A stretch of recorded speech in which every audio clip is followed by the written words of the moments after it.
অবসরপ্রাপ্ত IPS officer Pankaj Dutta তাকে প্রাক্তন মুখ্যমন্ত্রী,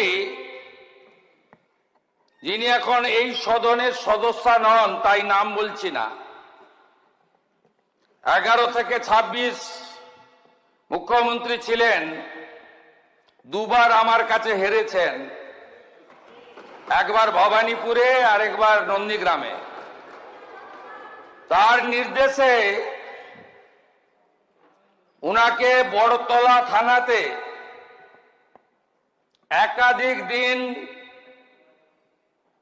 ডেকে হ্যারাসমেন্ট করা হয়। এই ঘটনায় অভিযুক্ত এসআই সাধন দাস, আইও, তাকে সাসপেন্ড করলাম আমরা।